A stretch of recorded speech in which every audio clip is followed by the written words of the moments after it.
This is Hunt Nebraska, the official podcast for insight into Nebraska's hunting and shooting sports community. Be sure to give us a follow on Facebook, our space for sharing stories, information, tips, and techniques. Now, Hunt Nebraska. And let's get this third episode of How to Deer started, folks. We've got some new faces for you to listen to. This is good. Welcome, Kayla. I'm Hershy. He's Jackson. We've been here before, both with the Nebraska Game and Parks Commission, but Kayla, you have not. So you got to give yourself an introduction. All right. I'm Kayla Gadeken. I work for Nebraska Game and Parks with these other two as well. I am a staff assistant technically, but I do a little bit of everything. I help coordinate all the shooting sports, outreach, outdoor skills, you name it. I'm helping with it for the whole state of Nebraska. There you go, a statewide spot. And she's going to help us learn how to deer. And today we're going to talk about where to deer, where to find deer, how to find access, where to kind of set up shop, do a little scouting and all that type of stuff. So this is the third of what are planned to be 6. There might be a 7th here. We're going to see how everything goes. But part of the podcast with Hunt Nebraska, which is our Facebook page, make sure you stop over there, give us a like, subscribe to this video series as well so you get the updates when the next one goes public out there. You're not going to want to miss that. The first 2 segments that we've done so far, how to deer, kind of the intro, talking methods, seasons, some of the safety things, some of the hunter education requirements, all that stuff you need to knock out. Last time was a big one. Gear to deer. And I can't believe we covered it all in that length of time, but I'm sure we're going to catch a little bit more in some of the other episodes. And coming up, we've got Deer Being Deer, which is on the biology, strategies to deer, on the tactics and some tips and things that we have. And then what we're looking forward to, number 6, holy bleep, I got a deer. But today, where to deer, and we're going to jump right into this because here in the state of Nebraska, we got opportunities. We can buy the permits, we can buy the gear, we've got all that, but finding a place to hunt is something that I don't care if you're new to hunting, you've been doing it for a decade, doing it for 3 decades, finding a spot to hunt is something that's always on our mind, or maybe a new spot. Maybe that's just me. I always like finding a new spot. Jackson, you with me? Oh, 100%. All right, no Kayla? Doubt. Oh, yeah. I love seeing those new deer come through. Oh, there you go. So we're going to talk a little bit about first public land. Now, here in the state of Nebraska, we've got about 1.2 million acres of public land open to hunting, which is really tremendous. We've got that in a lot of different ways. Wildlife management areas, state recreation areas during parts of the year. We've got some partner grounds. We have some federal land holdings that are open to hunting as well. Kayla, where do we look for some of that type of stuff? Where can we find some of those public hunting areas? I know I ask you this because you helped work on some of these things in another job that you had with the agency within our wildlife division. Yeah, the first spot for anyone looking is to look on that access. Jackson has it here. You can find it online. If you go to outdoornebraska.gov, you can just look on the public access. It's a huge map. You can see all the details you need. There's also copies here at the headquarters in Lincoln, at any office throughout the state, or Walmart has them. Other outdoor sporting places throughout the state has them as well. It's supposed to be at all of our vendors, Jackson, but I know these things kind of get grabbed a hold of pretty darn fast because most folks have at least one in their hunting vehicle, and sometimes they have one in their backpack or in the camping gear if they're going to do a hunt camp as well. How much do you put in pouring over this and looking for new lands? Quite a bit. Between that and the online version, and I do love the online version because you can also, not only is it kind of like the map view, but you can get the satellite view. You can really start to get a good idea of what that parcel might look like. And another excellent point is this has to go to the printer sometime. So we draw that line usually early July. And we add some lands. It's not that our biologists and the folks working on program access are done looking for spots that we can access to hunt and fish and do some other things. It's just that we have to say that's enough. So we print this up, and then by the time it's out, there's probably already new parcels added in there. Can't print these up again, but it's added to our online. That one's almost up to date. Or if something happens and they've got a pole ground out of it, it's updated online as well. We can't go through and make amendments to that. stubble program for the bird hunters out there. Another thing that is usually done after this is put together. So that online version is pretty neat thing to have. What are some of the pros and cons? You hear a lot of different ideas about public land in particular. It's this, it's that. Some people will rely on it a little bit more each year, some a little less. Pros, let's start with that. And I'll toss it out there. One, you don't have to ask. We've either already done it or it's land that you own as a citizen here in Nebraska. So that's a pro. What's another pro, Jackson? There's some readily accessible areas depending on where the state you're at. It's not, you're not going to show up and it's just going to be a cornfield. It's going to be, there's timber, it's managed, especially the wildlife management areas. Those are the ones that are owned by the state and we manage those. So we're actually out there improving the habitat, which you may or may not find on some private pieces. That's an excellent point. All right, pro. They're huge properties. The lands we managed, they were hundreds of acres. We had an area that was even thousands of acres. I mean, you get on these properties and you can get away from people no matter what. Makes a little bit of a trek, but you can get back there on your own with those deer, kind of get one-on-one with them. That's an excellent point. I know turkey hunting this spring. I got on some on the north central part of the state, and there were people that were getting the backpack on, getting the hiking tent on, because they were going to go out chasing turkeys, and they knew that I'm going to go about a mile in, and it's going to get dark. I'm going to sleep there, and I'm going to be with the turkeys in the morning. So that was pretty impressive. So big can be there as well. I'm also going to toss out the variety. You kind of mentioned that as well, managed for different species. When it comes to deer hunting, whitetails in particular are very adaptable. And I'm always amazed, as I also do some bird hunting, is how many deer I kick up in spots that doesn't look like there should be any deer. And so if you can kind of find some of those hidden gems where deer are hiding away from other hunters or getting away from the combines or something like that, you've got the ability to do that and hunt them the way you want to, rather than, like you said, Jackson, this is just kind of a little island of trees amongst all the crop fields or the pasture or something like that. This is a spot to go. Yep. Another pro. You can bounce around a lot more. I mean, with my private land spots, I'm kind of pigeonholed. That's where I'm hunting. With public land, you can change up your game plan. You go to one parking lot, there's 2 trucks. You can mosey on down to the next one. Good point. So it gives you a lot more flexibility, I feel like. All right. Kind Another of pro. Yeah, on that same line of versatility, there's a lot of options that you can have, whether you're putting a tree stand in one tree. I know we'll talk a lot about windage, deer smelling you. When you put that tree stand up, you have a tree here, but you're not limited to just a little area. Maybe a ways away you can put another tree stand, or you can have a ground blind, or there's ground cover. There's a lot of ability to kind of adapt to this huge area that has these different structures and different lines. True. I'm going to go back to, like you said, public access. A lot of us have less time than we had, last year or the year before, anything like. You can open up one of these and say, I can hunt there. I've got 2 days to go hunting. I'm going to go check this place out and go. Where to get permission here in the state of Nebraska, which you have to have on private land, that takes a little bit of time sometimes. And it's just I got 2 days. Are you ready to spend a half of that trip, a full day maybe, knocking on doors and seeing if you can get permission? And during some of our most popular hunting seasons, to say the least.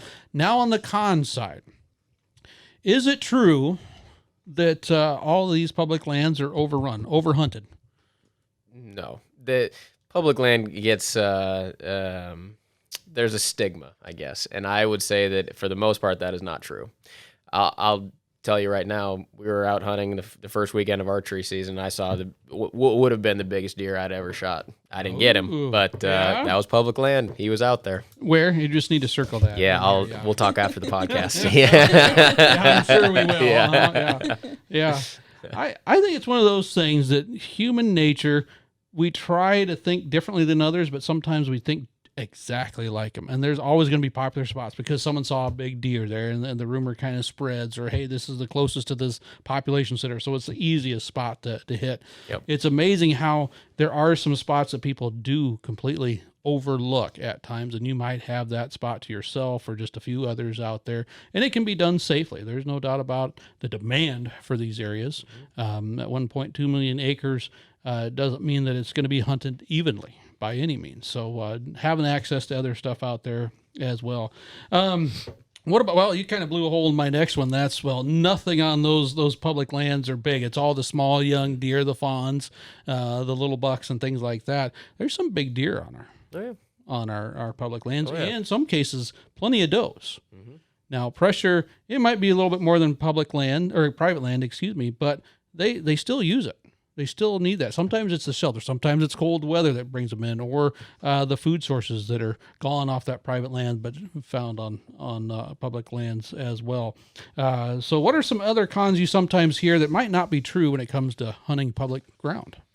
I mean, the big misconception is that it's overhunted. It's dangerous. You hear that a lot, and that statistics say that all those people are wrong, but is what it is. So that's kind of as far as that goes, in my opinion. That's kind of the big thing, is that they're overhunted. It can be, the rifle season can be dangerous, and that's just definitely a popular time, and that's one of those things you have to think of. No one says you have to hunt the public areas as well, which takes us right to private land. Here in the state of Nebraska, about 97% of the state is privately owned, which means there's plenty of hunting opportunities on private land, some great opportunities, obviously, as well. Got to have permission here in the state of Nebraska, right? You got to get the okay to be out there, regardless of whether there's signs on the fence post or not. You must have permission. Somebody owns that ground. It's just on that public side of things, the access has already been granted, where on a lot of private ground, you've got to go ask. How do you find some of that private land? Because that's one of those things. There's some spots that, people know about and they can get onto, or they might own themselves. But what if you don't own your own chunk of private ground? How do you gain that permission? And Kayla, I'm going to start with you, because I know you two guys have been on both sides of the fence, so to speak. So how do you gain that permission?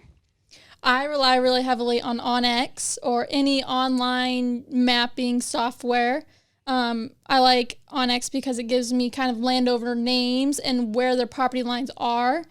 So I really rely heavily on that. I'll just go snooping around, looking at what I think is really good deer habitat, and maybe go up to their door and introduce myself, say, hello, this is what I'm after, and do you mind if I hunt on your land a little bit? All right, so you use that app to kind of figure out who owns what land. There's a lot of neat apps out there. OnX is one we're familiar with. I think there's Hunt Stand. There's another couple out there. I know the realtors and land brokers use a different app or two out there, which is really helpful, because sometimes there's some absentee landowners, might not even live in this state, or they live in town now, but the ground they have is there. So that's a good one. What about you, Jackson? What are some other ways you've found success in getting permission on private land? Social networking. And just in people that you meet in your day-to-day life, work it into conversation that you're a hunter, maybe looking for places to hunt. A lot of times that's worked out in my benefit. Two of the best spots that I have just simply came about knowing people. They know that I hunt. They introduced me to their relatives that own land, and that's kind of how it went from there. So you definitely can knock on doors. That's not a lost art anymore. You hear a lot of people say that it's a low odds game, but I'd beg to differ. Make yourself presentable, be to the point but polite about it, and it does happen. But I've found a lot that just making connections, knowing people, just politely letting them know, working into conversation that you're a hunter and maybe looking for a place to hunt, and it can come about pretty organically. And I think it's one of those things that we hear it oftentimes within our day-to-day jobs is, boy, it'd be nicer to get on private land, and how the theory that it's tough. And some places, if a landowner gets knocked on and kind of taken advantage of at time to time, I can understand why they might not want hunters out there. Or if they have everybody and their brother just knocking on the door, can I hunt? Can I hunt? Pretty soon, no hunting at the end of the drive or something along those lines. You got to be respectful. You got to respect them, because you're being invited into their property. You kind of see it like me inviting someone into my house. I got to be able to trust them. I got to be able to respect them, and as long as they show me that out there as well. But at the same token, if you get a little further away from that, and the folks that don't always get asked from time to time, maybe they're a little further away from town. Maybe they're one that doesn't have the obvious deer hunting spot or the hunting spot, and that helps out a little bit too. But it's got to be a respect. It's got to be a relationship built there, which allows you not only hunt this time or today, but also going down the road into the future. I think that's big as well. Like you just said, there's a lot of spots that are overlooked, and this goes for public and private. A lot of spots that go overlooked. Great example. I don't hunt there anymore, but years back I had permission on the guy that owned 2 small parcels, and he said, all the deer are on this one here. You can go hunt this one. Don't worry about the other one. On a whim, I put up a trail camera on that other one. Yeah. Biggest buck I've ever had on trail camera was walking around that parcel. And I swear it's simply because it was overlooked. It didn't look like anything. You looked at it on a map, or even when you drove by, and you're like, there's no deer in there. There's no deer. Yeah. They figure out where they're not being bugged. It's kind of interesting. Well, here, what are some of the pros then of hunting private land? We'll do the same thing we did for public land. What's one of the pros? We'll start with Kayla. We picked on you at first. That's fair. One of the biggest ones is privacy. Like you guys mentioned, you're out there all on your own. You have a connection with the landowner. And so just being out there, being able to move around as you please, you're not having to worry about other hunters in the field. That would be a big pro for me, is having the land all to yourself in some cases. Maybe fewer people out there. Mm-hmm. All right. Yep. I mean, that's definitely a big one. You just definitely have more freedom to do different types of stuff as far as clearing lanes. You may be able to, sky's kind of the limit in what the landowner will allow you to do, but anything from trimming trees for tree stands, even removing trees for shooting lanes, potentially even planting small food plots, stuff like that. It gives you a lot more options where you want to set your stuff up. Most of the private spots that I have are also hunted by other people. I don't have a sole permission piece. But it also allows me to coordinate with those people. So when I show up to public land and I see a truck, I kind of have maybe a guess of where they're at. Maybe I see them in the parking lot and I can talk to them and coordinate. But with the private spots that I've got, I can send a quick text message and say, hey, is anybody going to be out this weekend? I'm going to be in this corner. And kind of coordinate that way. And hunting should be, deer in particular, should always be seen as a team sport. We're all on the same team. We're all out there to have an enjoyable time, maybe get a crack at a deer. Yep, we dream about big ones, but it should never be seen as a competition. I think that's where it happens, and communication is key. I think one of the neat things for me is having drug a deer, over a mile and a half from private land. I know that sometimes the ability to drive up a little bit closer after you are successful can be a big help as well. I had this exact conversation with a buddy the other day. He's talking about his plan for getting a deer out of his public land spot where he goes in real deep, and different. And it takes more thought process. Yeah, a little more sweat. Does. And you mentioned some of the preparation things. I know in some cases, obviously a lot of landowners, this is where they make their income. This is where they make their living. And so sometimes you don't get to say, all right, this is going to be corn, this is going to be beans next year type thing, where some of those public areas, they're putting food plots in there. They're managing it for the habitat, where some of this is just areas that couldn't be farmed or don't make sense to be farmed, or they wanted to save a little piece of habitat out there. And that's what you have. So opportunities for both pros and cons. I'm a big believer. I got to say, when it comes to deer, there are some years where it's 50-50. Public or private that I'm hunting. There's been some years it's probably 70-30 one way or the other, and whether that's 70% private, 70% public, just kind of depends on the year. I like having options. I like being able to bounce from spot to spot to spot, because nothing to me drives me more. what's the right word? Just to that point of like, what am I doing here? After sitting the third time in the same tree stand, not seeing anything or not seeing what I want to see, I know that there's something going on elsewhere, especially as we get into further into October and November. So I got to move, got to play the wind, got to look at different places, things of that nature. If you were to divide your time up between private and public hunting for deer, what would that percentage be, Jackson? For deer, it's probably 90-10. 90-10. All right. Yeah, for deer. For private to public. All right. Kayla? Until lately, it's been 100% public, 0% private. I recently just acquired a new piece of land that I'm going to try hunting this fall. Saw a couple does. Hopefully they'll bring in some nice big bucks. There you go. Still going to hunt that public land that holds true and near to my heart.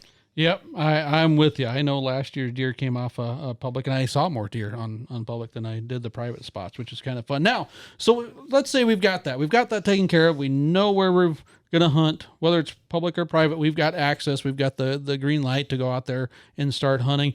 If there's a secret to any type of hunting, and maybe all types of hunting here in Nebraska, the biggest key to success in my mind is scouting. Knowing where they are, what you're after, what that quarry's doing, how they're using that landscape.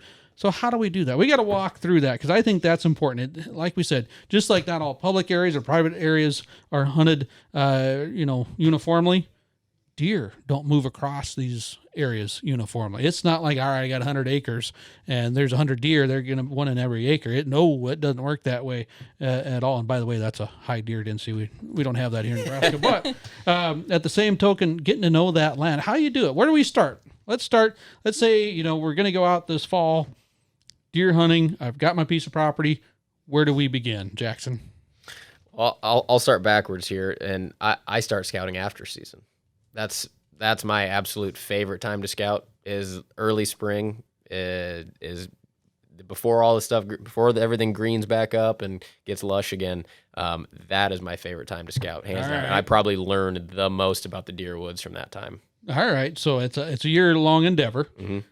I like it. Yep. But say we weren't able to do that last year. Like Kayla's got a new piece of property. And until we invent a time machine, which I know hunters will be the first ones to use. There's no doubt about it. We'd buy more ammo. But what do we do right now? Fair enough. Okay, so if I was to start scouting right now, first thing I do is look at online maps. So look at your satellite maps, look at your topography maps, look at the changes in elevation, look at the habitat and what it potentially looks like. Although unless you're looking at, you can really tell what's trees and what's agriculture and kind of what's marsh. But as far as like pasture land and, that gets a little bit to where you have to put your boots on the ground. But yeah, I start with the online maps, take a look at what it may look like, try to get a feel for it, and then kind of highlight the areas that you want to put your boots on the ground and actually go walk, because that's your biggest time. That's huge. Yeah. I couldn't agree more, Jackson. And you've done this too, I know. Kayla, in that it does. I actually try to, all right, you got this rectangular piece of ground. It seems like a lot of our ground, and until you get right down on the river edges, a lot of our parcels of ground are rectangular in shape. They've got corners, they got edges. And, all right, there's 200 acres here, or there's 100 acres, or there's 40 acres. And you can already say, all right, we can tell this is crop field. So I know that's not where they're going to bed down most likely, but it's food source. It might be a food source. All right, here's one down here as well. And then you kind of start piecing that together. And I try to look at kind of a block theory. All right, this is what that deer is going to use it for, if they're going to use it at all. I know I don't have to go walk that 40-acre cornfield because I know that they're going to be coming out of the edges. They're not going to be coming out, popping up out of the ground in the middle. And I know that food, morning, they're going to be coming off of it. Evening, they're going to be coming back to it. So I know kind of how to plan my walk there. And like you said, if you find some thicker spots, if you can tell if it's a cedar or really thick area, that might be a bedding area. So if this is the food and here's their bed, they got to get from point A to point B. And there are, believe it or not, folks, even on some of our public areas, deer trails so beaten and used that you can see them in the aerial photographs. We did a learn to hunt workshop about 3 years ago, and I didn't believe it at first, but one of the past participants that came back that following fall showed me. He said, I found this on a wildlife management area from a satellite photo. Look at this. Like, what is that? He says, that's a deer trail. It's like, no way. He said, I didn't believe it either, but I went out there and looked, and it's just deer tracks. They don't graze this area. They don't do anything like that for the management. This is a deer trail. He said, I sat up there. Nobody was around me. You couldn't believe the deer running around here. Now, I tried to see where the latitude, longitude was, but he was covering that up.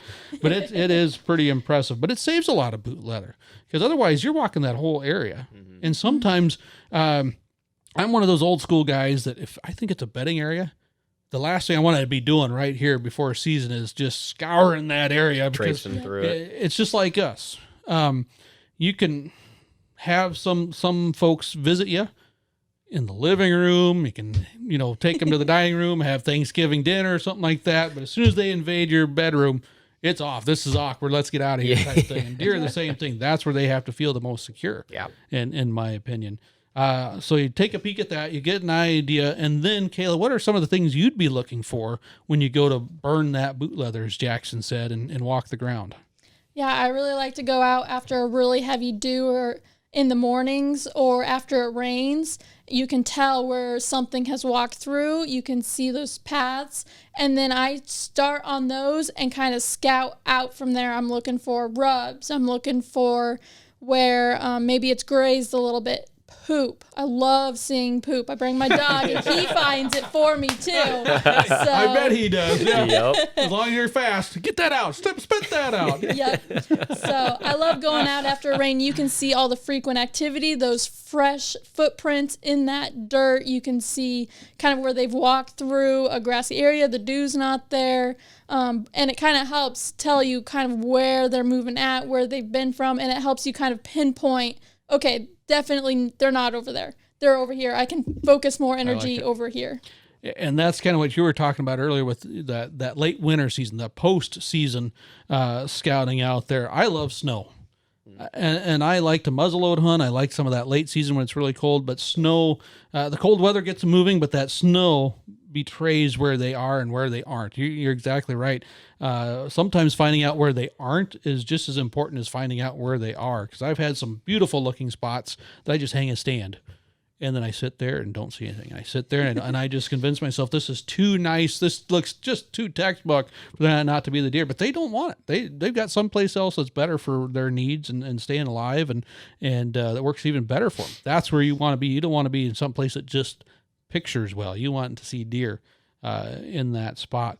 And I will say that snow, especially in the winter after all the crops are gone and food is back on the top of their list, I do. Mm-hmm. I start on those edges, especially after snow, and see where the deer and what trails are active. Because you might see a dozen trails coming to this little cornfield or the corner of a crop field, but you know that during certain times of year and certain times of weather, they're using 2 or 3 of those. They're not using all dozen of them.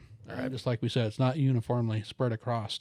Deer trails. How often are you looking for deer trails when you're out there doing your scouting, Jackson? I mean, I'm looking for deer trails every time. Yep. And, they can be very obvious and they can be not obvious at all. Kind of just depends. But, yeah, deer trails are one of my favorite things. And then trying to dissect why is this trail here? Where are they going to and from? And breaking it down from there. Yeah, I like deer trails. When you've got a muzzleloader or a rifle, the more deer trails I can cover, the better my hunt's going to be. Same thing, I guess, with archery. Yep. Though you're talking now 20 yards is what you want to be rather than 200 yards or 150 yards away. And then it becomes more about how many trails you can see and where those trails come together. Oh. You can find that crossing. And now, how many names have deer hunters come up for describing that, where a bunch of deer trails come together? Yeah. A lot. Let's see how many. Funnel. I'm using that one. Funnel's the big one. Bottleneck. Bottleneck. Ooh, nice. Yep, that's a good one. Pinch point. Yep. Pinch. What else we got? Those are 3 of the trail crossings. Yeah. Yep. Trailhead. Highways. Intersections. Intersections. Yeah. That's a good It's not one. just a highway; it's the interstate. Yes.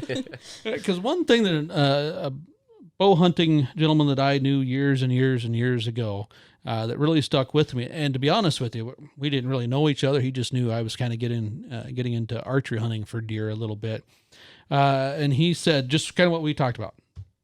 In the bedding area, deer are probably at their most alert. Because they know when they lay down, when they try to rest, that's a vulnerable time, if I can spit that word out. Vulnerable time. Yeah. Yeah, they're vulnerable. There it Yes, is. there you Okay, we'll start in the bedding area. Deer, they're most vulnerable, and so they're always on alert. They got the wind coming over, so they can smell anything that's approaching. They've got their eyes looking down where they, downwind where they can't see.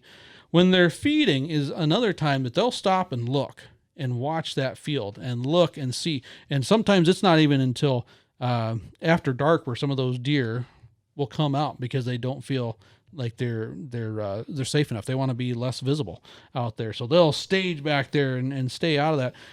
But in between, as they're moving, they're using those trails just to get from point A to point B. And everything's moving because they're moving. And they're a little bit less wary because they're not planning on just stopping in one of those spots along the trail. And he says, that's the spot to be.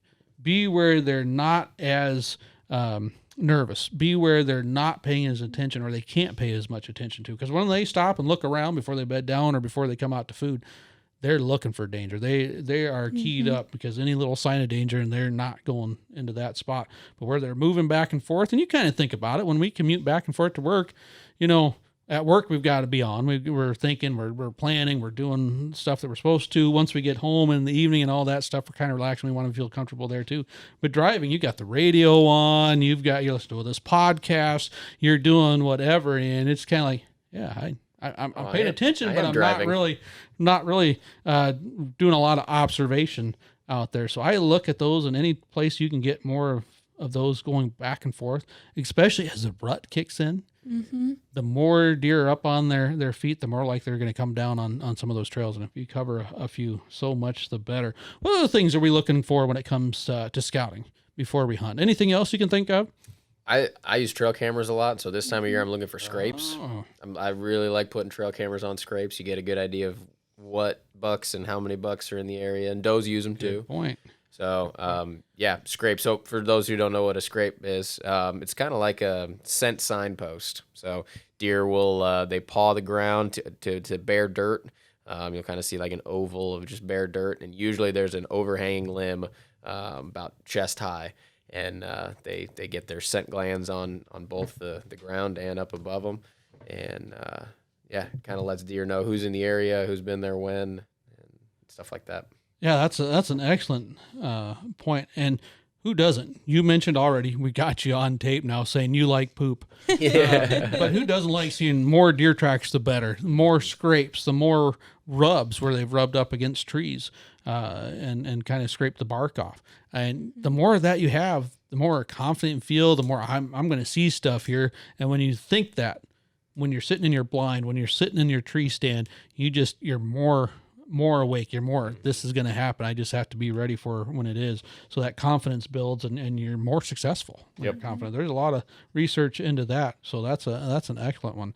And trail cameras have come a long way. Mm-hmm. Oh, yeah. They've really helped out. They don't give you the whole story sometimes because they haven't figured out how to make them 360 yet. Yeah. But at the same token, at least gives you something. I mean, to know what's going on out there. And when you start getting pictures of deer, you're just excited. Mm-hmm. And it's like, oh, that's a buck. Yeah. And then all of a sudden, that's a nice buck. And it just, the excitement grows. And what's more fun than hunting is anticipating the next hunt. Mm-hmm. I really think so. Anything else that you look for or keeping in mind when you scout for deer hunting? Go for it. I've talked a lot. You go. I was going to say all of those. Just all those being things. Aware of deer, where deer are, really relying on those cameras. Yep. That's a good point. Like you said, cameras are great. They don't show everything. They only show you about 10 yards in front of that camera. Yep. So don't rely on those too much, but I definitely enjoy them. Don't get me wrong.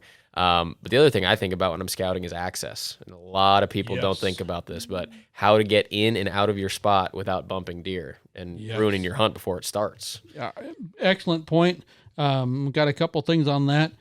You're right, because if you find in the middle of the woods is the most perfect spot to deer hunt, but it's surrounded by bean stubble, there's a good chance every time you go in, the deer going out. Yep. I mean, it's just, it might not be the perfect spot to hunt, though it might be the ideal spot to see deer because deer are there and all that type of stuff.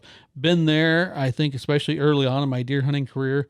I walk and walk and walk and walk because the middle of the farm's got to be the best. Walk and walk and walk. And you see, white flag. See, there's deer in here. And you sit down and nothing. Yep. Nothing. All this sign around you, but you've just bumped them in. So what do you do then, or what are you looking for so you can get in and out stealthily? Changes in topography. So hills, if you can use that to your advantage. Tree lines, corn when it's in the field. If you're hunting, archery season, that can be a good runway to get in and out. Creek beds are, if you've got a creek bed, that is about as good as it gets for access. Whether you can walk it or a lot of people are using kayaks now. That's kind of a trendy right now. Visual, but also scent. Deer rely on their noses more than anything else. So consider the wind direction, not only where you're going to be hunting, but as you're walking in, where is your scent column blowing and where those deer might be. Good stuff. Good stuff. I know one thing I need to do better is look for the spot to put the blind, a tree to put a stand in, or you use the tree saddle a little bit more. It seems like each year. Yep. And doing some prep work on those things so you can get in stealthily, it helps. But it is one of those things. Keep in mind that nose. It's not just when you're sitting there. That deer can smell you if you've got to walk all the way. It's a west wind, but you got to start on the west side of the property. You cross all those deer trail and jump up and just turn around, do a 180. That doesn't always help because now you're just looking where you walked and your scent's going to be there for a little while. So you've got to think that through.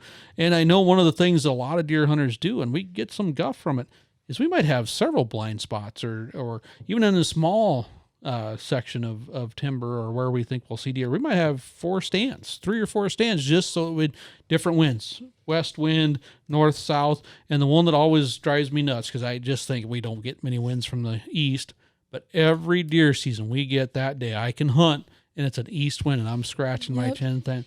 Where on earth am I going to sit now? Is it northeast? Is it southeast? I hope so, because I don't have a lot of stands for east wind, but it happens. And so we have to be ready for it there as well. We've got just a couple minutes left in this one. Anything else you can think of when it comes to scouting? We kind of hit the biggest pieces of them.